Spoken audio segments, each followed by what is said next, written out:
ఈరోజు అమ్మగారికి సంబంధించిన విషయంలో మాట్లాడే ప్రయత్నం చేసినాం. పోలీసులు ఏమో ఇంకా విచారణ పేరుతో వాళ్ళ దగ్గరనే ఉన్నారు. ఈ సందర్భంగా అంటే నిన్న ఫస్ట్ దాడి జరిగింది నీ మీదే కదా, వాళ్ళు ఏమన్నారు అంటే ఇంటర్నల్గా వాళ్ళు ఆ లోపల దాడి చేయాలనే ఫీలింగ్తో వచ్చి దాడి చేస్తారా, లేదంటే కేవలం ఏదో చందా విషయంలో మాట్లాడుకున్న క్రమంలో అయిన దాడియా?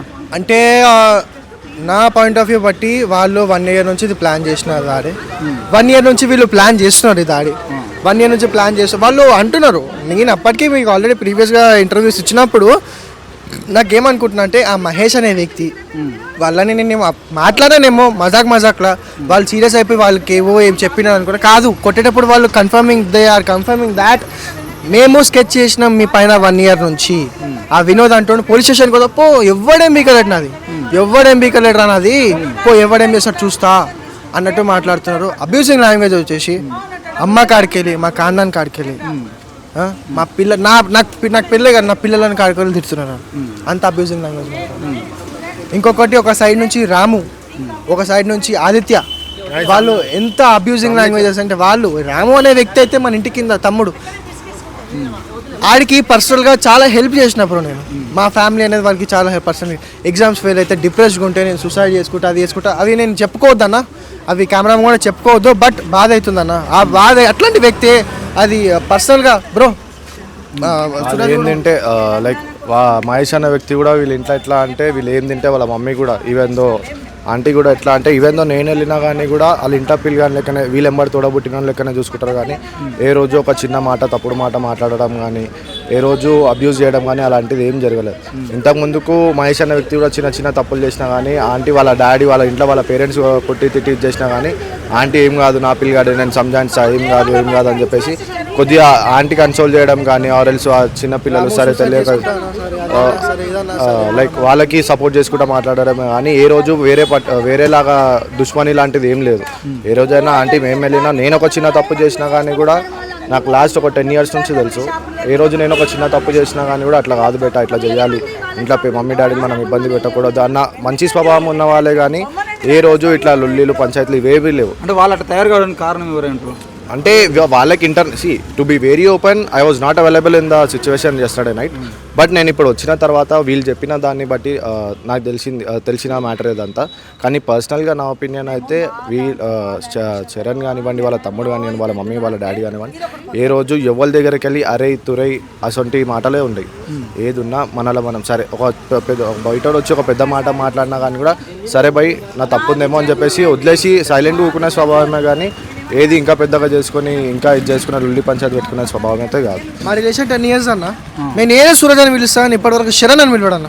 అదే తోరే మేము ఇప్పటివరకు కొట్టుకోలేన్న. మేమిద్దరం చాలా క్లోజ్, ఎక్కడ పోయినా తిరుగుతాం. మేము సుఖంగా ఉన్నప్పుడు మేమిద్దరం కలవం. ఇట్లాంటి ఏమైనా బ్యాడ్ సిచ్యువేషన్ వచ్చినప్పుడు మేము కలుస్తాం. వాడి బ్యాడ్ సిచ్యువేషన్స్లో నేనున్నా, నా బ్యాడ్ సిచ్యువేషన్స్లో వాడున్నాడు అదే తప్ప మేము ఇట్లా ఇంత మంచిగా మాట్లాడతామన్న. అట్లాంటిది ఆ రామ్ అనే వ్యక్తి అంత గలీజ్ మాటలు మాట్లాడుతుంటే తట్టుకోలేకపోయినాను. వీళ్ళు ఏం తింటే అది వీళ్ళు ఇంట్లో కూర్చొని బిర్యానీ తింటున్నా ఆడ వచ్చినా కానీ అరే తిన్నా బిర్యానీ అని చెప్పి ఇన్కేస్ మన ఫంక్షన్స్కి వెళ్ళినా కానీ కూడా వీళ్ళు సరే నడరా తీసుకెళ్ళి పోదాం మనమే అని చెప్పి అందరినీ కలిసిమెలిసి ఉందాము అన్న పర్స్పెక్టివ్ ఇంటెన్షన్ ఉంటుంది. కానీ ఏ రోజు కూడా ఇట్లా వేరే దురుద్దేశంతో వీడు అట్లా కావాలి. ఇప్పుడు నార్మల్లీ మనం సొసైటీ చూస్తూనే ఉన్నాం, ఒకడు మంచిగా అవుతుండు అంటే 10 మంది ఇంకా 10 రకాలుగా మాట్లాడేటోళ్ళు 101% ఉన్నారు. కానీ వీళ్ళు అసంటోళ్ళు కాదు. ఈవెన్ నా బ్లైండ్ ట్రస్ట్ అంటే శరత్ వాళ్ళ మమ్మీ.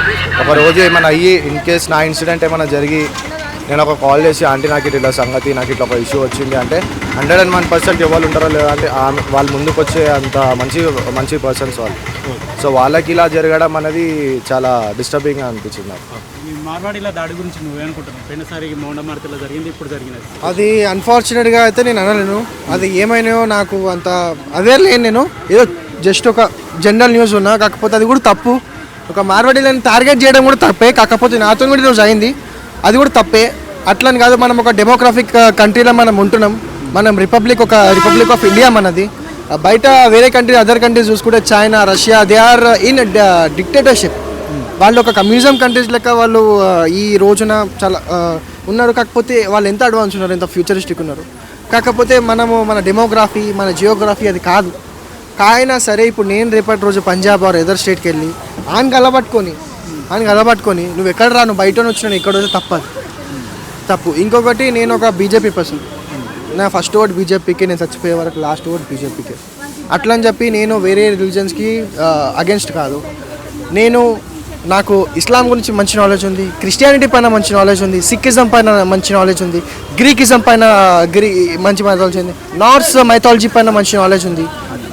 నాకు అన్ని మైథాలజీస్ పైన మంచి నాలెడ్జ్ అండ్ గ్రిప్ ఉంది.